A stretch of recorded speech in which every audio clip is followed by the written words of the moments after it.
আসসালামু আলাইকুম। আমি সাবিকুন্নাহার তামান্না, উদ্ভিদ বিজ্ঞান বিভাগের 19-20 সেশনের একজন শিক্ষার্থী। আমি দীর্ঘ 5 বছর ধরে এই কার্জন হলে যাতায়াত করছি, যার সুবাদে এই হলের সমস্যাগুলো প্রত্যক্ষভাবে আমার দেখা সম্ভব হয়েছে। এখানে প্রায় 12টি ডিপার্টমেন্ট আছে এবং 4000-এর মতো শিক্ষার্থী এখানে নিয়মিত অধ্যয়ন করছে, নিয়মিত ক্লাস করতে আসছে। আপনারা জানেন এই কার্জন হলে মূলত সায়েন্সের শিক্ষার্থীরা অধ্যয়ন করে, মানে তাদের ক্লাস 8টা থেকে 5টা পর্যন্ত চলে। তো 4000 শিক্ষার্থীদের জন্য এই কার্জন হলে মাত্র একটা ক্যান্টিন আছে, খুবই ছোট পরিসরে একটা ক্যান্টিন আছে, যে ক্যান্টিনের খাদ্যের মান এবং খাদ্যের যে পরিমাণ সেটা শিক্ষার্থীদের জন্য পর্যাপ্ত না। খাদ্যকেন্দ্রিক সমস্যাটা অনেক বেশি ভোগাচ্ছে শিক্ষার্থীদেরকে, এবং ডিপার্টমেন্ট কেন্দ্রিক যে কমন রুমগুলো আছে খুবই ছোট, আলো বাতাস নেই, সেখানে স্যানিটেশন ব্যবস্থা অনেক অপর্যাপ্ত। নারী শিক্ষার্থীদের জন্য কমন রুম থাকলেও ছেলে শিক্ষার্থীদের জন্য কোনো কমন রুম নেই। এই সমস্যাগুলোতে আমরা অনেক দিন ধরে ভুগছি।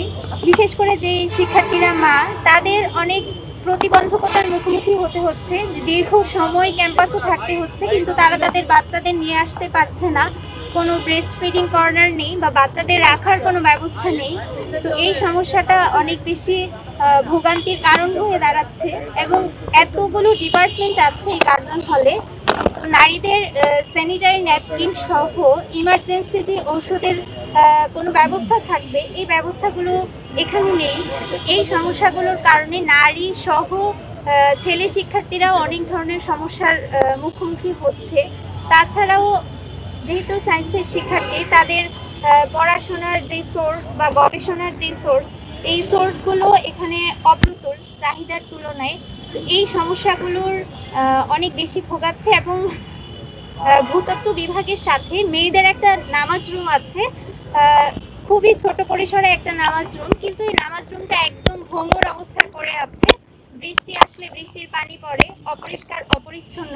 আমরা প্রশাসনের সাথে কথা বলেছি, ডিন অফিসে গিয়েছি, আমরা স্মারকলিপি দিয়েছি, সবগুলো সমস্যা নিয়ে কথা বলে এসেছি, কিন্তু এখনও আমরা এই সমস্যাগুলোর দৃশ্যমান কোনো পদক্ষেপ প্রশাসনের পক্ষ থেকে দেখতে পাইনি, যে বিষয়টা আমাদেরকে হতাশ করেছে।